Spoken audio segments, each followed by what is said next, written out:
Thank you, everybody, for joining us on a very special edition of Dan-A-Plooza Burlesque Panel. And boy, do we have some very amazing, skilled, and talented burlesque performers and ladies with us today. So let's go ahead and do the introduction.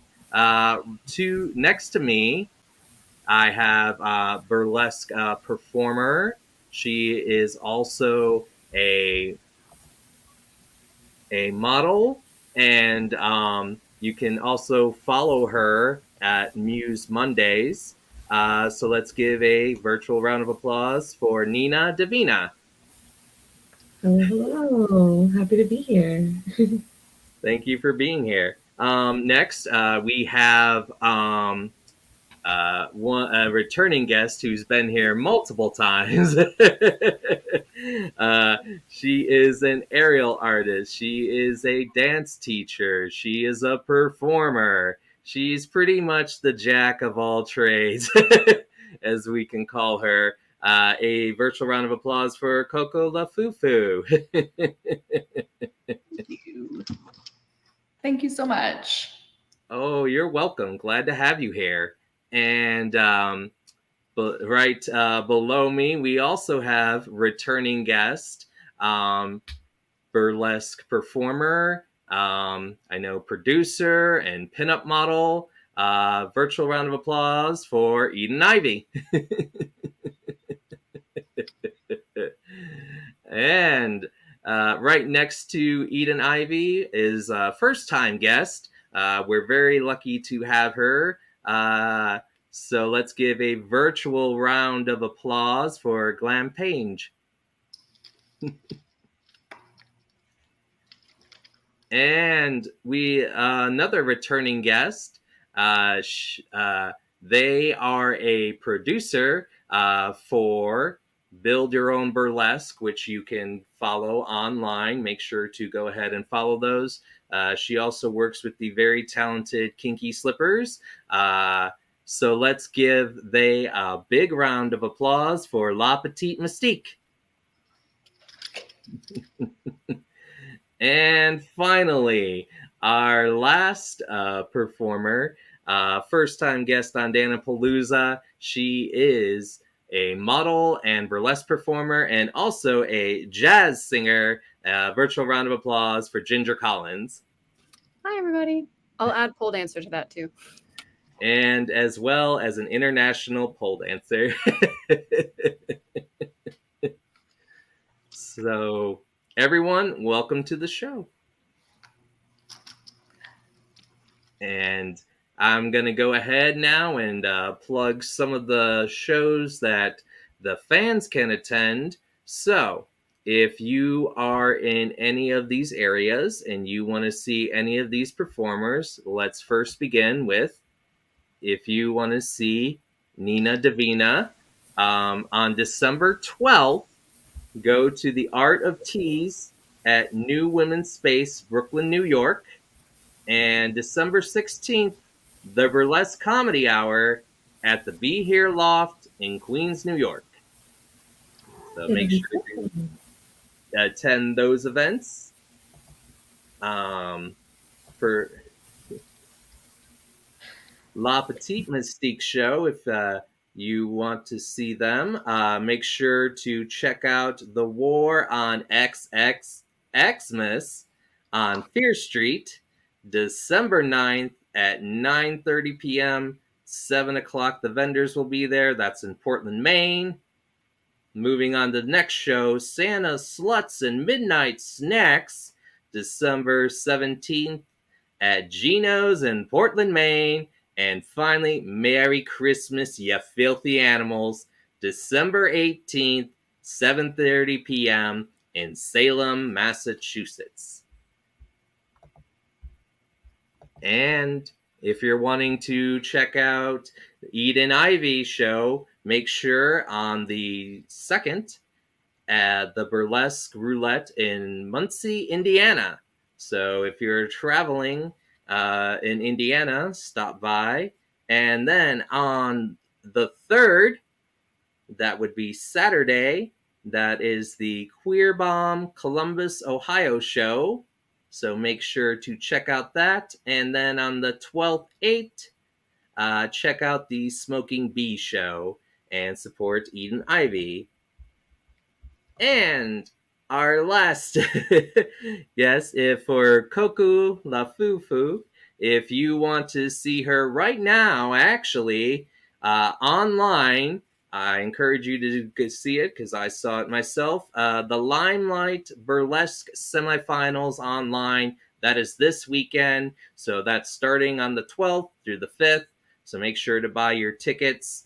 And also, heading into the new year on the 6th of the 23rd, check out the Torch Sisters in Wisconsin and support Coco La Fufu. So that is all the shows. So once again, thank you everybody in the panel. That is the plug segment. Oh, thanks for the plug. You're welcome. They're very long plugs, but they're very well worth it. Oh yeah, Ginger's at Jumbo's Weekly. Don't forget Ginger. Yes, I forgot. I'm sorry. If you want to see Ginger Collins perform, check out Jumbo's Weekly in Hollywood, California. Can they get tickets online for that, Ginger, or is that in person? In person, no tickets necessary. Wednesday through Sunday, we're open from 8 to 12, and it's sort of pole cabaret, rock and roll, dive bar, but it's a longtime Hollywood staple, so definitely worth checking out. All right, and make sure that you go and see Ginger. Once again, check out all those amazing events. I'll go ahead and make sure to also post them in the Dan-A-Plooza Facebook page in case anybody needs information again. So, everybody, thank you for being here. And I'm really glad to be here. I've seen quite a few of you perform. I believe I've seen almost all of you perform, at least in the virtual realm. So I am very happy that you're here, and I think you're very amazing performers and flattered that you took time to be here. So thank you very much. Thank you for having us. Oh, you're welcome. So I have some questions. So let's say we get into those questions. And I'm going to start with some group questions, and then maybe we can sift over into some individual ones, okay? Sound good? All right. So, one question, because I was thinking about this actually earlier today, and this goes to all of you. What advice would you give when booking a venue for a new performer or a new performance troupe that they're going to perform at? What advice would you give them as far as booking a venue to perform at? Anybody with Coco, do you have any advice on that? I would say, because like when you're booking a venue, one of the important things for like is to know your backstage area. If you want to make sure whoever you're going to be hiring, you want to make sure you're giving them a space to prepare before or after their act where they're away from the audience. So make sure when you're like talking to the client, you kind of figure out what that space is going to be like. But also, it just doesn't hurt to give like a little read of a person to be like, oh, is this someone I can trust, or is this someone that might be trying to use my troupe or something for or just like you always want to make sure you're working with someone where if everything goes wrong, they're not going to be like the worst person to deal with. So I think those would be my two advices, is like backstage and like make sure whoever you're talking to is someone you can trust. That's very good sound advice. Nina? I actually noticed that Glam Pain had a comment, and I'm sort of new to booking venues, so I wouldn't want to give advice out of place, to be very honest with you guys. Understood. Glam Page? So I would say, I mean, for booking a troupe to be booking a venue, I mean, I hope that you have like a full show to do. Because I mean, I hope it's not like one act. I hope you're like doing like a full show. I mean, because to book a venue to do a show, I mean, I hope you know what you're doing.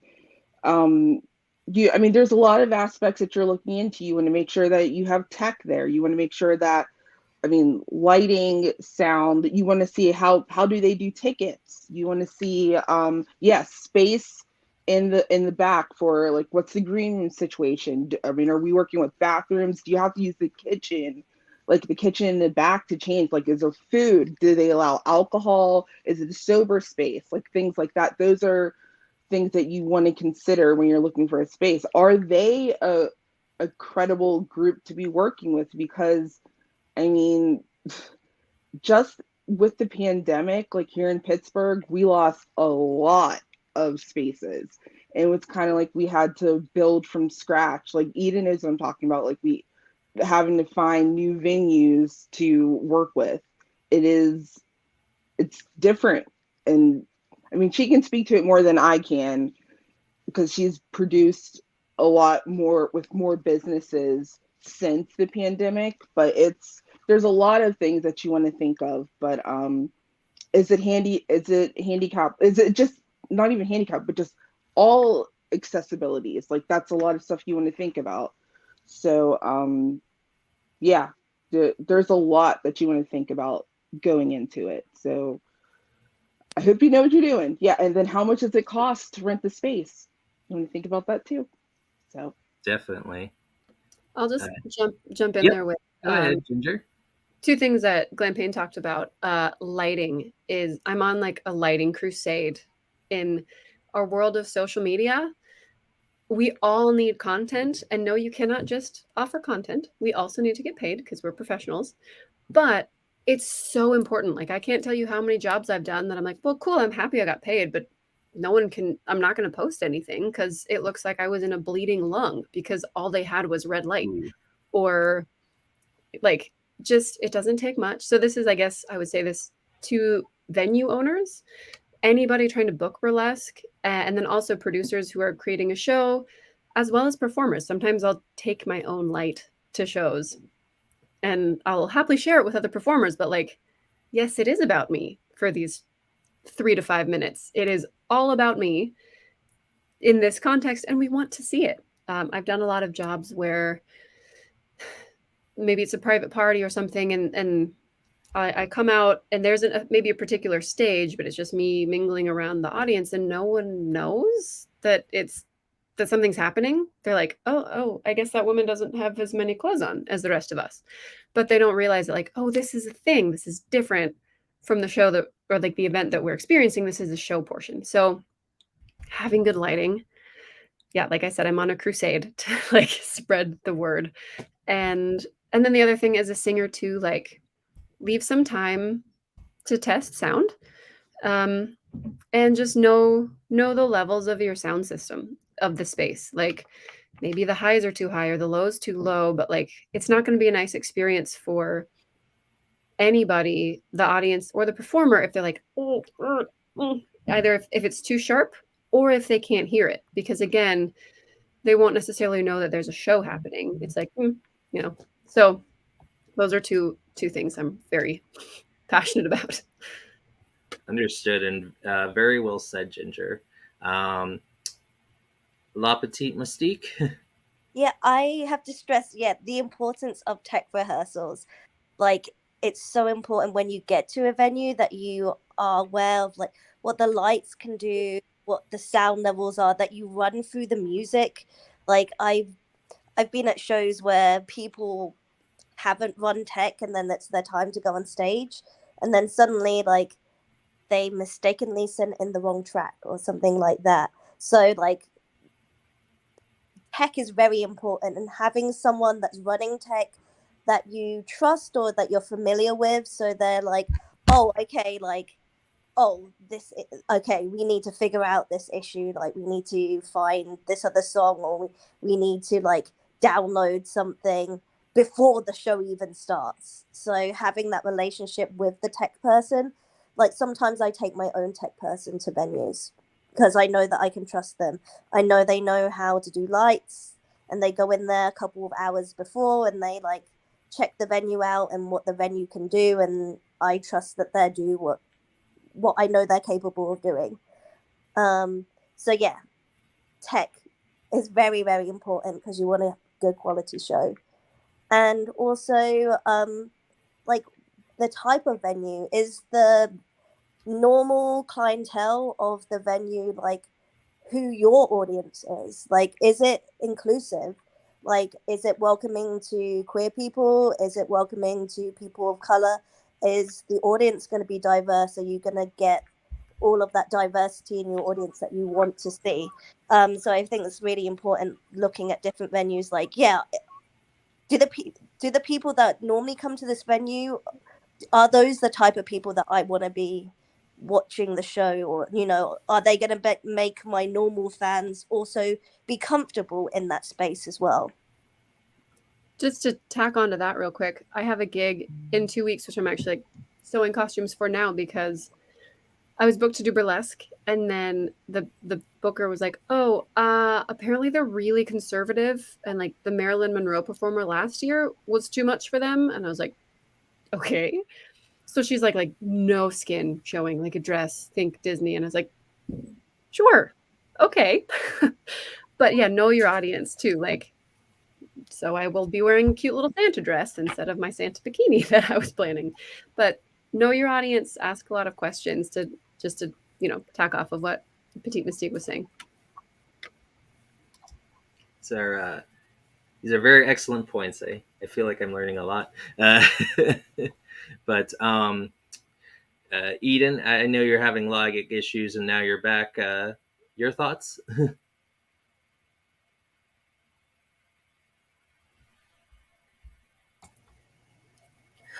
Were you talking to me? I'm sorry. Yes, my okay. my lag is legitimate today. I'm so sorry, Dan. I don't know what's going on with it. I might have to switch over to mobile device.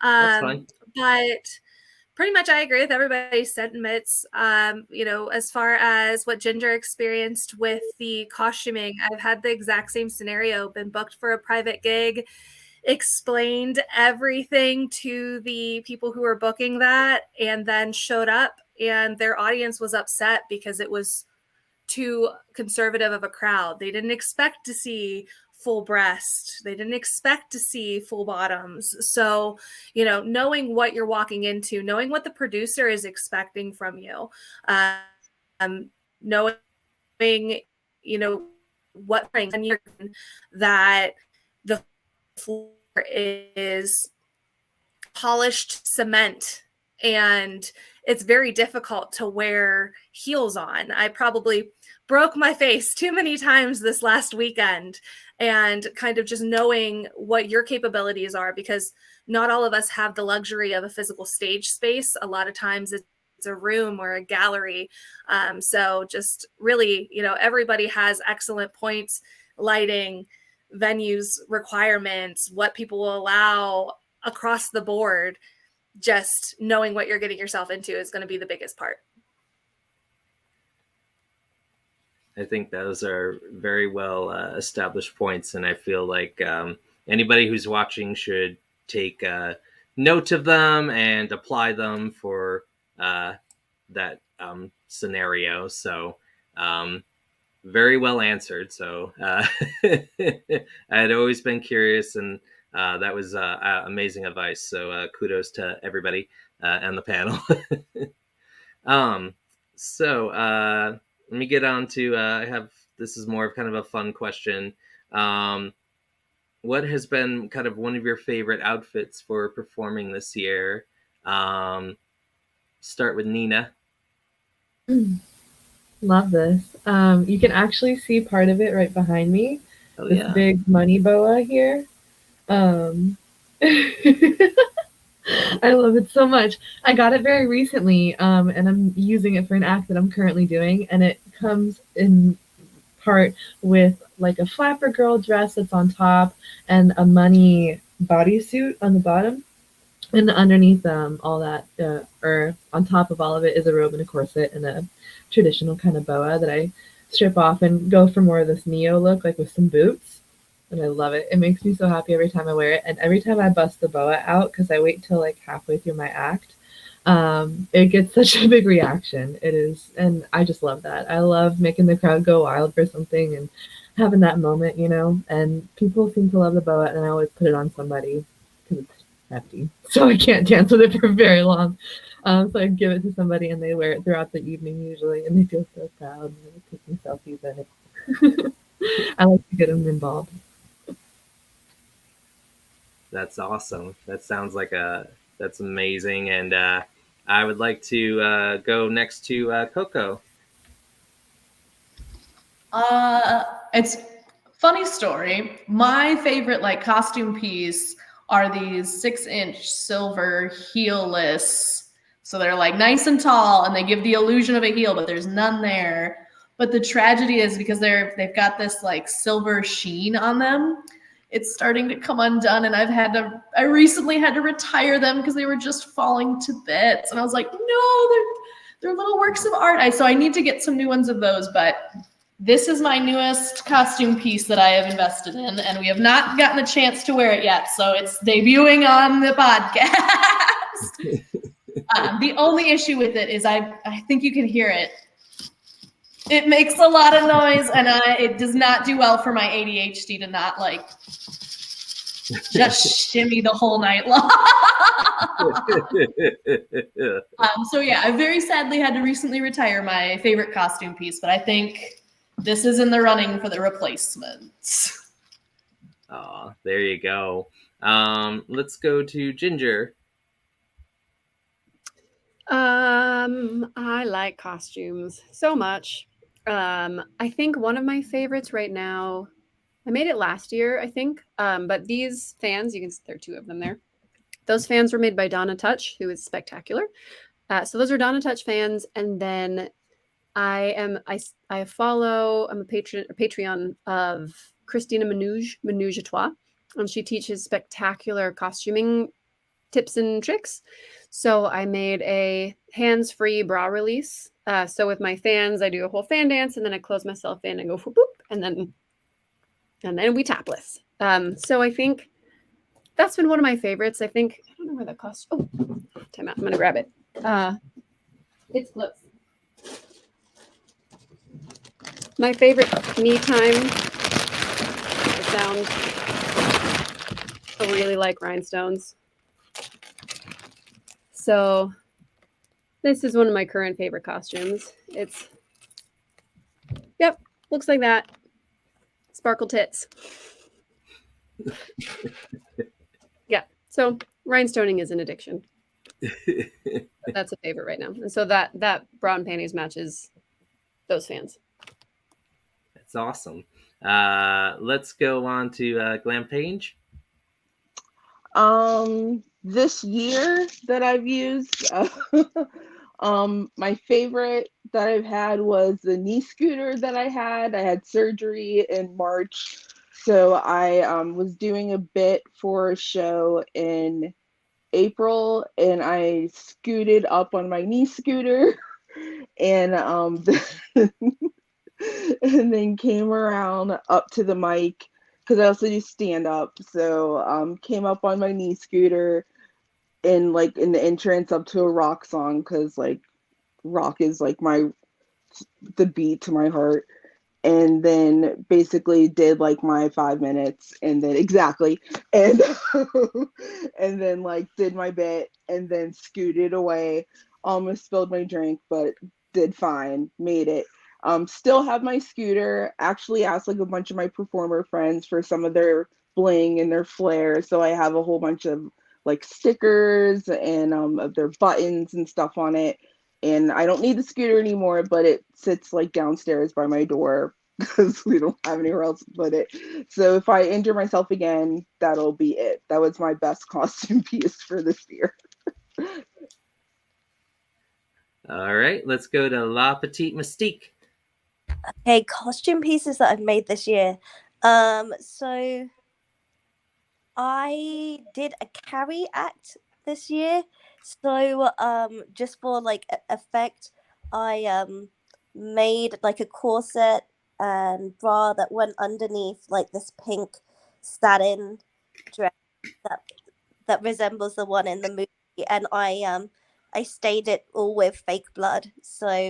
Um so yeah, I had like a blood stained bra and corset and everything underneath the dress that I took off after I got a bucket of paint poured over me as well.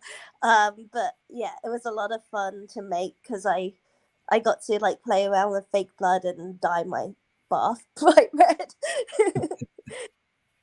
Yeah. That sounds very awesome. I remember seeing a picture of that and the line, because you had put the line from Carrie, they're all going to laugh at you. So I shared that in the Dan-A-Plooza page. So great choice. Let's go to Eden Ivy. Yeah. As far as costumes for 2022, I guess one last week. My favorite part of it is it's a satin skirt and it has a side zipper that zips up versus down. It's something that I really, really wanted since being a baby burlesquer because I just love a dramatic zipper pull, and finally commissioned it from a local costumer, and it's fun. It's my bohemian dream. So it's definitely newer, no photos because Naked and Crazy Burlesque usually doesn't have a photographer, just so it kind of has that little bit of allure, like you had to be there to see it. But you know, fingers crossed that this weekend I'll get some photos and be able to share. But it's my new favorite. It's very new, but definitely the favorite for the year. I have another favorite. I'm sorry. It's one that I didn't make though. I commissioned a tearaway pleather jumpsuit from this local performer. So I have this reveal where I pull out the zip cords from the side and the jumpsuit just like falls off my body. And we like worked for weeks on it, and we were so nervous that it wasn't gonna work, and it took hours to like put the cording in, so we could only do the reveal practice like twice, and so it really was like show day, is this gonna work or not? And it did. That's awesome. Can I add one more too? Yes, Ginger, go right ahead. I think when did I get it? September? I think I got it in September. This is a tearaway Jessica Rabbit dress, or a zip away Jessica Rabbit dress. And as a redhead who sings, it's like, it was just a matter of time. So that was made by Angie Cakes, who is a costume designer in LA. And I just love it. It's so fun to come on stage when like the music starts in the long purple gloves. And so those are two things. That's amazing. Thanks for sharing that. That's an amazing choice to have. So I'm sure people will enjoy that. Do you have something to say, Coco? No, my cats were running through, and it was just driving me nuts for a second. I was like, just quiet for a second. No one will know. I thought, oh, Coco has something to say. I will call her. All right. So let's see. Another question that I have is, what has been like your favorite venue or performance, like either venue in person or virtually, that you've done this year? Like, what's been your favorite? We'll start with Coco. You got me right as I was like thinking back through the year. Oh my gosh. I've been very fortunate to do some more like fiery performances and being able to begin to learn to like move and dance with fire. So that's been a lot of fun. But I think some of my favorite performances are, so I'm mostly based in Wisconsin, but I do tend to travel for either for teaching workshops or for performance. And when I was in Los Angeles most recently, I got to perform Burlesque with the Broads and the Barrel, and they are just such a hoot to get to perform with. I love every chance I get to work with those folks. And then just the energy that they provide is just hilarious. Or not, they just have a fun energy. Hilarious was the wrong choice of words, but they just have such a delightful energy to work with. And I always get to kind of experiment and do things like a little bit outside of my box with them. So I think those were probably some of my favorite shows. Definitely. It sounds like a really good time. I've caught the Broad Brigade virtually, but I've never seen it in person. So always a good time. Oh, they're such a hoot, and they have just some of the most like amazing costumers that'll come in. I know one of the performances, there was one of the performers was dressed like a moth, and then she had an audience member with like a lampshade over their crotch, and then got the lamp to light up. And I'm just sitting there like, all I did was do a handstand on a chair. I did not know we were pulling whole stories here. All right, let's go to Nina. Hey, yeah. So, just recently this year, beginning in October, I began performing and producing at the Stonewall Inn here in New York. And so that has definitely been my favorite by far. It still blows my mind that we get to do what we do there. I have a monthly show called Muse Mondays at the Stonewall now. And it is a beautiful, very fun time. And it is a lovely show and a safe space that centers queer women, queer, trans, and non-binary folks of all kinds, BIPOC performers, and allies as well. And it's just something that is really close to my heart. And it's a different cast every time and a different audience every time, honestly, too. So it's really, really special to me.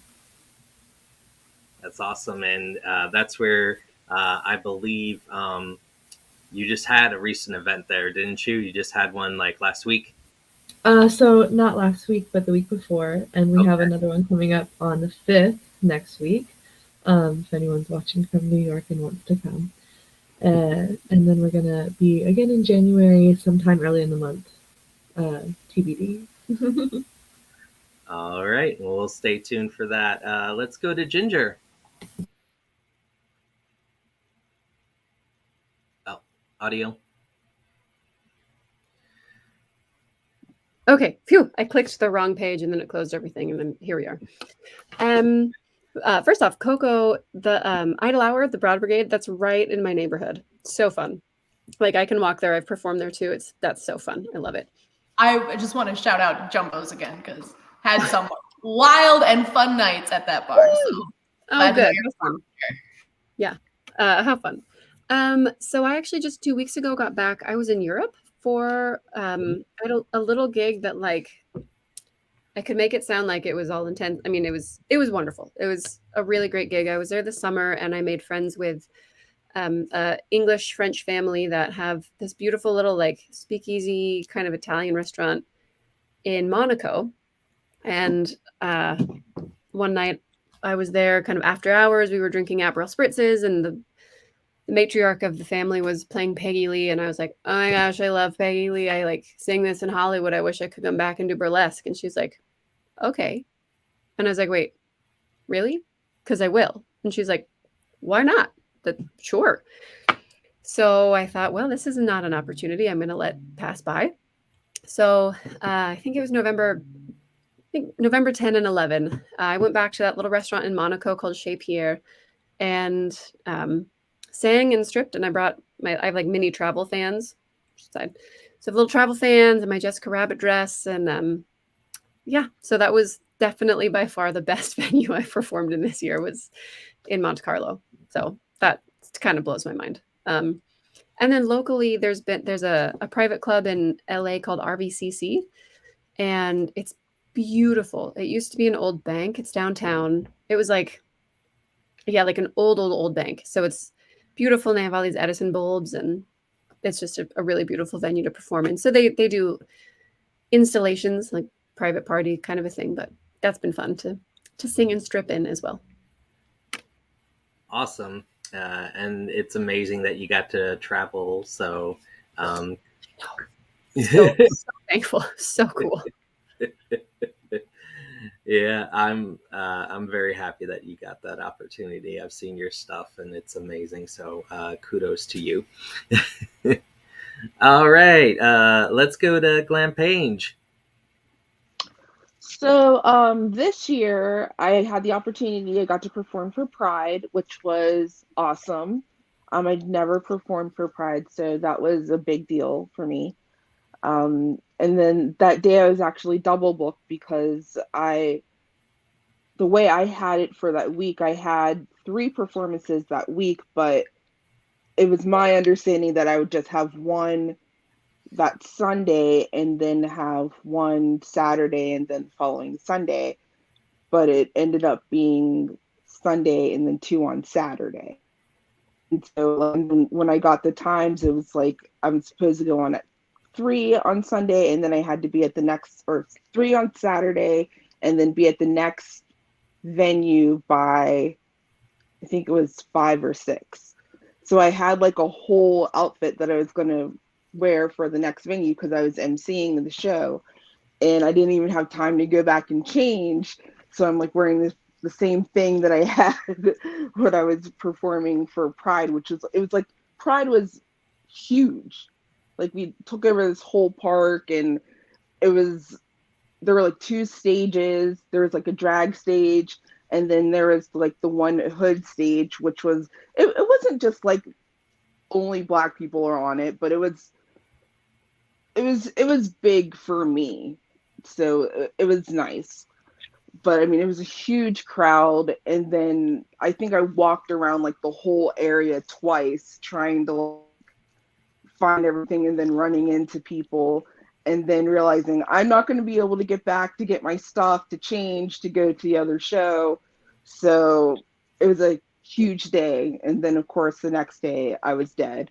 So but that was like the biggest thing that I had this year, because it's enough to have like a big thing in one day, but then to have that plus like another thing go on is just a lot. So, but it was great. It was awesome. So that's it for me. I'm glad that you got to have that experience. So um, let's move to La Petite Mystique. So I'd say my favorite local venue that I performed in this year's Portland House of Music. Going back to tech, the sound quality is amazing. The lighting is fantastic. The tech person there, a dream to work with. Just like, yep, this is what I'm wearing. This is the vibe that I'm going for. These are the colors of lights. My music's changing here. Can you like put this effect in when the music changes? Done, done, done. Amazing and so great to work with. And also this year I got to fulfill like one of my, I guess, my life goals of like going to Salem, Massachusetts, and performing in Salem. That was a big deal for me. So yeah, I got to travel to Salem and do this really cool like metal show with a bunch of like metal fans, which was great. And yeah, it was just a fantastic experience overall. Like getting on the train, traveling from Maine to Massachusetts, getting to the venue, and meeting a bunch of people that I don't normally get to perform with. That's awesome. I'm glad that you got to have that experience. A lot of people get to have well-traveled experiences, so that's amazing, especially with everything we've been through via the pandemic. So let's go to Eden Ivy.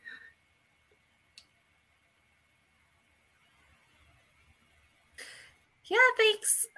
So for me, there's been a lot of venues this year. I think my favorite one was actually a local person's house. We did a house party for somebody's moving costs. So it was like a private party that ended up being like all night rager. Arla knows because we're both in the Pittsburgh area, but it was a great time. It's just no holds bar, no rules.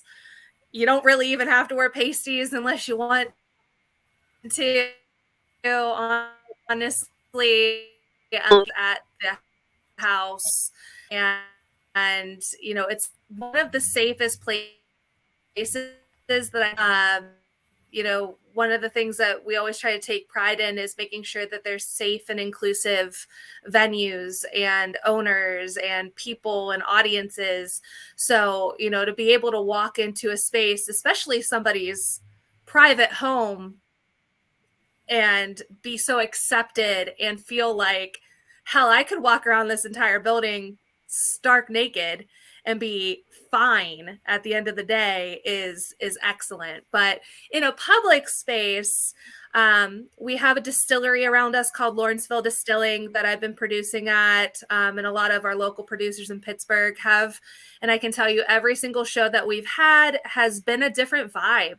Every producer sets up the space a little different.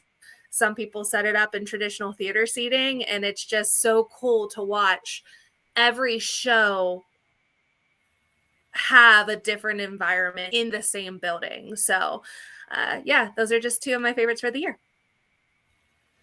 Awesome. And that distillery is awesome. I actually worked with the owner. What's crazy is that like we worked at a school, and it was weird because I kind of thought he was a douchebag, but he wasn't. He was just like work face on. And then he ended up being my secret Santa. And then like at the time, like Eden and I were in the same burlesque troupe. And the founder of the burlesque troupe also founded a burlesque, well, actually performing arts festival. And I had asked him if he would donate to the silent auction for the festival. He's like, oh yeah, definitely. And that was just when like his distillery was like just taking off, and he like gave us like this basket of I think it was like 3 bottles of vodka. And then when I produced my first show, he like gave me 6 bottles of vodka for the bar. Like he like helped sponsor the show. He's so freaking awesome. Like not a douchebag at all. He's like the best dude ever. So love him. He's awesome. So yes, awesome dude. Very much so. Very, very cool. I'm glad you got lots of vodka. Sometimes need that after a hard day of performance. So I think La Petite, they might have had some technical difficulties. So let's see if they come back. So any questions for me? Anything?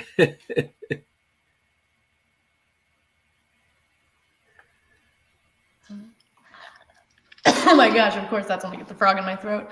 I just wanted to know how you're enjoying kind of hosting and doing your show and promoting so many wonderful folks.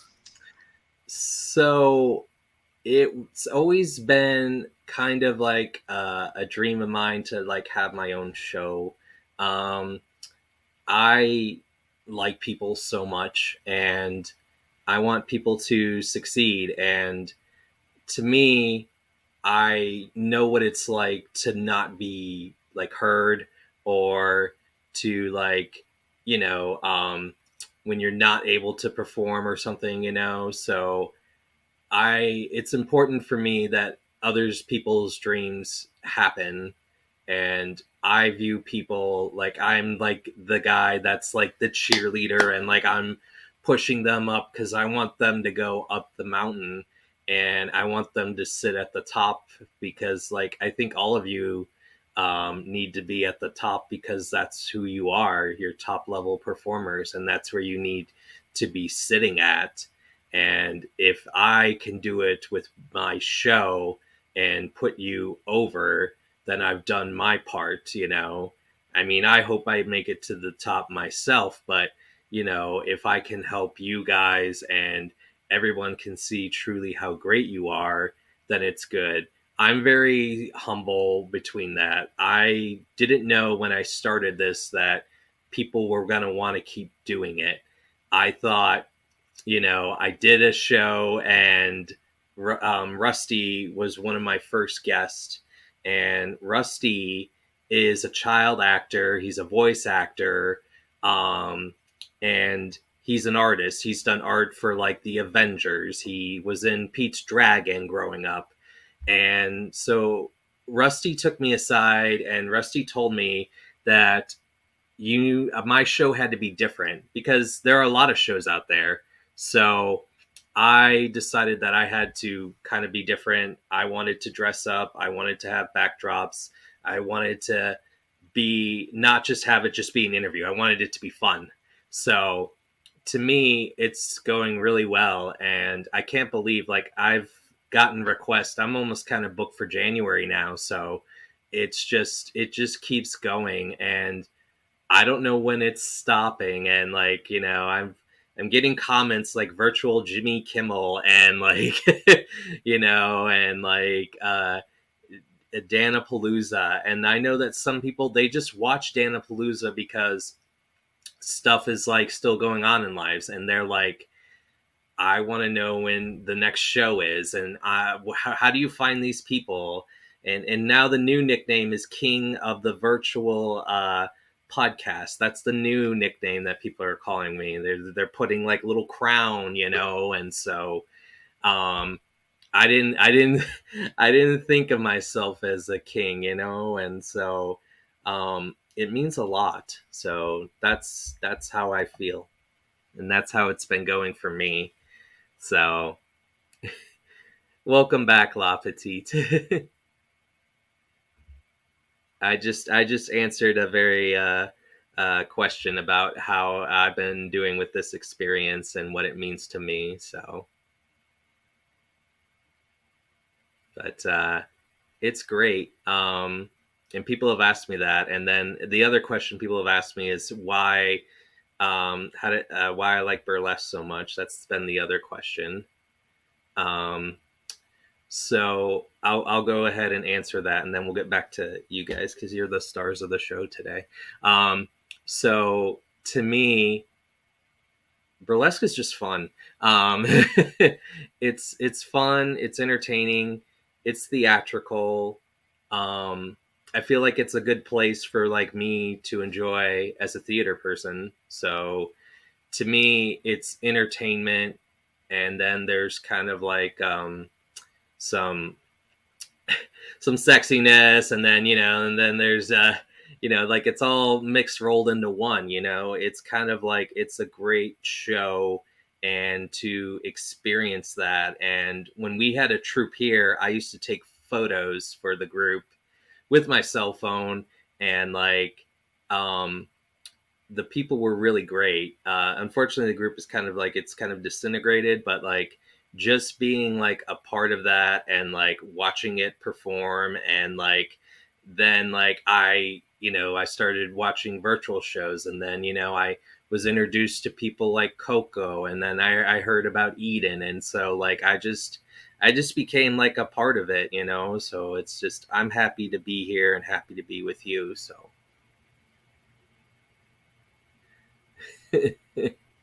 we're happy to have you part of the community. Yay. Thank you. It means a lot to me.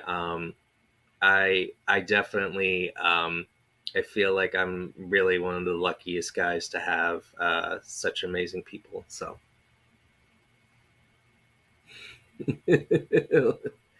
but let's get back to some more questions for you superstar performers, okay? So let's see. I've had some individual ones, so let's go there. So Glam Page, I kind of wanted to ask you because I had a question in mind.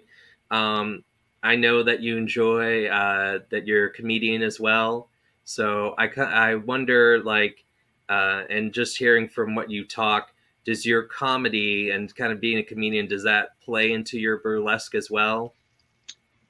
It does. So one of my first routines that I ever did, which I still have the costume around, when we were in the burlesque troupe, they have a show called Thick, which is like celebrating the body beautiful. One of the big things about burlesque is that it's incredibly body positive, as it should be. And the one thing about Thick is just that it's an opportunity. I mean, you should feel beautiful doing burlesque. I think that's like the whole point. And you're showing off your body. It's kind of just like, hey, look at me. It's not like if you've watched Mad TV, you know who Stewart is, and it's like, look what I can do. It's not like that, but it's like, look at all the amazing things that I'm cute, I'm alluring, look at me. But my thought was, okay, so for anyone that's ever been called fat, or for anyone that's ever, oh, there's like a lot of things that you can be called derogatorily with your body. And then there's also just like names like love handles, muffin top, chick bat wings, you know. So my thought was muffin top. I'm going to come out, I'm going to dress up like a muffin. And I was thinking about 30 Rock, because I think at that time I was just watching a lot of 30 Rock. And Jenna, what's her name? Well, Jenna had a song called Muffin Top. So I snipped that song Muffin Top, but at the beginning I put it was Disco Tits by Tove Lo, and then it was Muffin Top, and then towards the end where there's like a little bit of silence from Seinfeld, when Elaine goes to the muffin top store, because muffin tops, and like her old boss was trying to make muffin tops, but he was like just doing the tops, but it wasn't right. And she's like, no, you need to take the muffin, take the top off, and toss the stump. I put that part in there.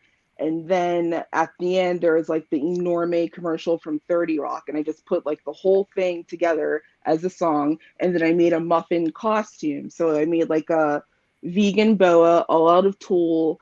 And then I have like 2 hula hoops. And I put like, what is it? Fabric. And I made like a cupcake liner. And then I had made like pasties that look like streusel and stuff. And it was just a big joke, like, okay, you want to call me a muffin top, then I'll show you a muffin, and like, this is my muffin top. And yeah, just to like put it on. And then I was handing out muffins to the crowd, like mini muffins, like little bags of muffins. Like, it's, yeah, my muffin top is hot, like, there, that's it. And like, I've done other things like that that are funny. Like I did because I'm a total nerd, Animal Crossing. I was Celeste from Animal Crossing. It was super cute. And so like, there's other things. My mind is crazy, and there's a lot of ideas in there. So yes, often it pours over, very often. That's great. I was hoping for answers, and I got a lot more. So it was like, it was awesome. Next question I have is for Ginger. So Ginger, I know that you are also a jazz singer. Does that also play into your being a burlesque performer? Totally. Yeah. But I started doing burlesque. Well, how did I start? It's all very intermixed and odd. It's not linear. Mm-hmm. I started singing as a really, really young kid in church choirs. There's a whole backstory in that. We don't have time for that. But started singing in church choirs, like sacred choral music, which is a very different style of different vocal style than jazz generally. And I always was attracted to 1920s and 30s and 40s music. But I was like, I'm a skinny white girl. I can't do that. I know how to sing opera. And also talk about pigeonholing yourself. But Burlesque for me was the intro. It was my route to find confidence for my own self. And it's been a long, actually, pole started it. This one started it all. And then Burlesque was next for me. And then jazz, I won't say the final frontier, but has been the most recent frontier. Where, like, I mean, I won't go on my soapbox too much, but like, follow your heart, folks. And trust the things in your heart. Do what it takes to learn the skills that you need to have to do the thing you want. Because it is true, like, coming from my choir background, I hadn't developed some of the skills and the technique to do what I wanted to do. So I wasn't, like, some of those insecurities weren't incorrect, but they weren't also like the end. Like, I just needed to develop them more. So found a great voice teacher in LA to just teach me some more techniques and stuff. And yeah, so I get booked to do just singing, but I really love the singing and stripping. Like, I've got a couple different songs, and this is a fun little anecdote. I don't want to age myself too much, but 12 years ago, maybe, I made a playlist called Someday Swoon, which is like a play on words of someday soon, and these are songs that I would swoon over. So Someday Swoon. And there are a bunch of songs that someday I hoped to perform, like Please Music Gods Please. And I'd say almost all of them, well, of the set list that I did in Monaco, which was both singing and stripping, almost all of that set list was from my Someday Swoon playlist. So took longer than I thought, but life is a journey, is it not? So yeah, jazz singing and burlesque are like very much together in my world. Just depends on what the venue is, what they want, what their setup is. Again, going back to like, do they have a sound system? And if not, no, thank you. But yeah, so they definitely go together for me. That's great. I was very intrigued when I first found that out, and now I'm glad to know the whole story. So I'm not left in wonder. Isn't it crazy that like stripping usually starts through a church door? Like, it's crazy. No, right? And that's a whole nother story. Here's someone that would like to say hi. Come here, Carlo. Say hi to folks. Aww. We just got home from school. Hi, bud. Aww. Say hi to our friends online. Or not.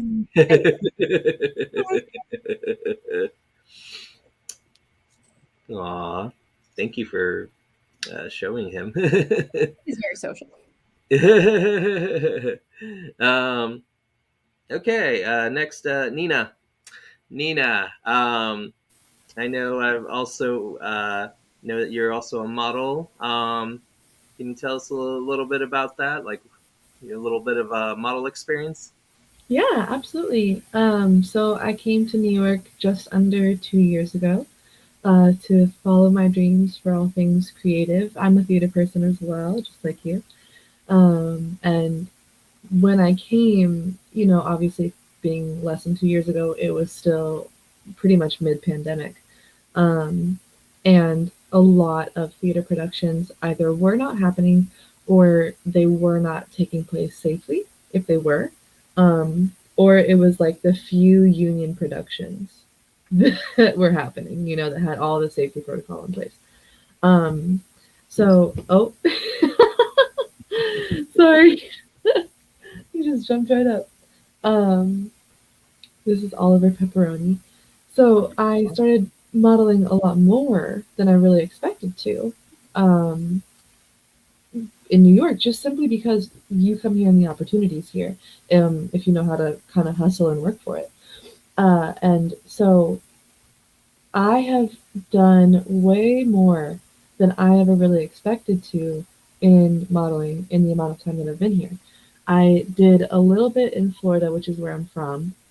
And when I got here, like the biggest one I can say is last year I walked New York Fashion Week for the first time for a couple different brands and 2 different shows. Thank you.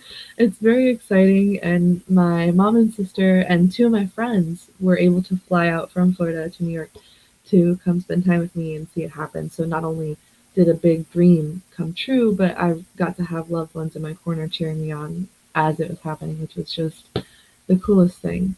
And I have done just a little bit here and there of some kind of work commercially with brands. I'm a martial artist as well, and I did a well, I don't know what to call it, a commercial, I suppose, with a boxing company, Dribble Up. They do smart boxing gloves and smart workouts and smart weighted balls or basketballs. Or I I did the boxing part.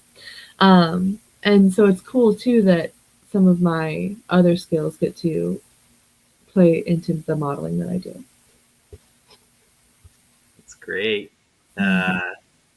Congratulations. A lot of success in a very short amount of time. So Thank way you to so go. much. Yeah, it's been wild. It's been a roller coaster. I'm just trying to like, I literally was like, all right, I'm going to take life by the reins and we're going to go when I got here, right? And then it really started going and I was like, oh, okay, here we go.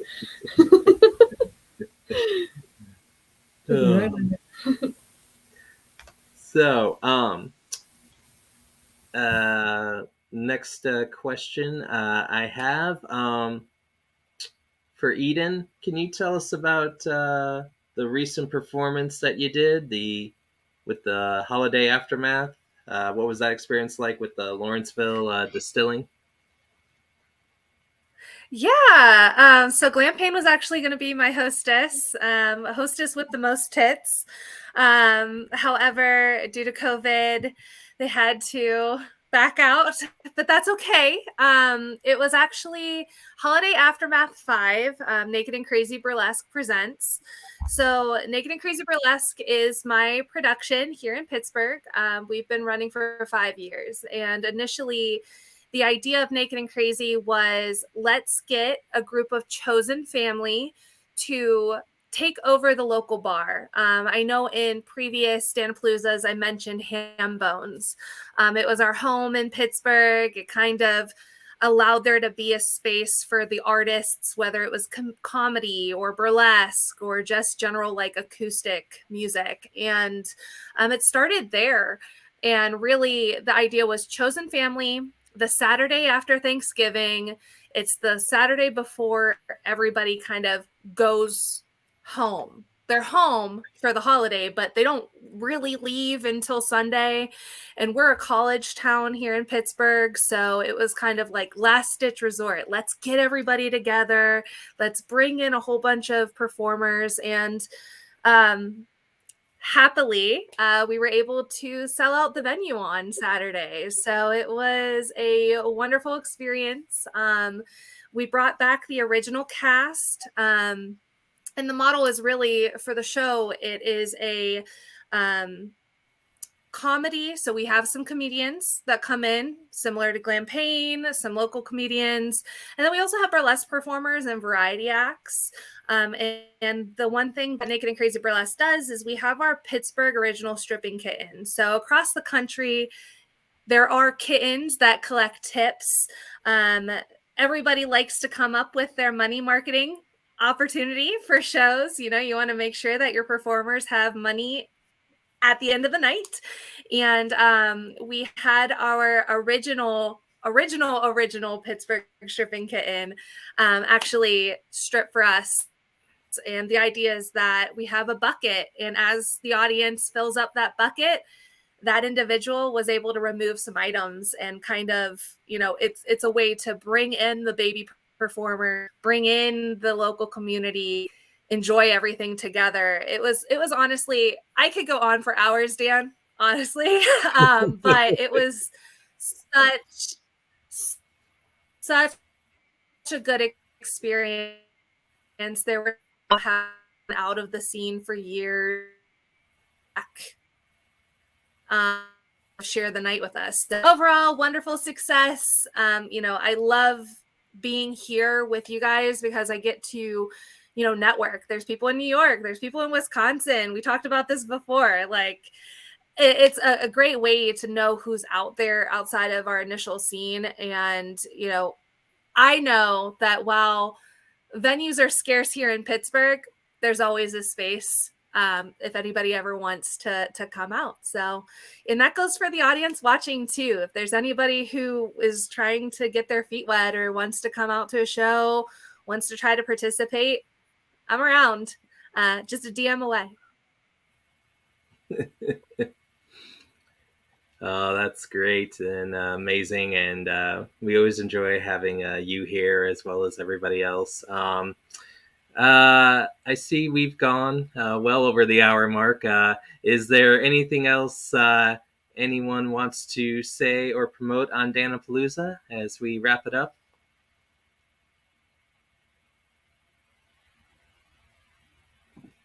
Thanks for having us here. Okay. It's been fun. I'll go ahead and end the show. Thank you for all my guests. That includes Nina Divina, Coco La Foos, Eden Ivy, Ginger Collins, Glam Page, and La Petite Mystique. Dan-A-Plooza will be back tomorrow night with Ginny Malone from Wrong Turn 2021, Brian Hardy, pro wrestler and musician, and from the original Glow Wrestling of the 1980s, Sunny the California Girl, Patricia Summerland will be here. So everyone take care and have a good night.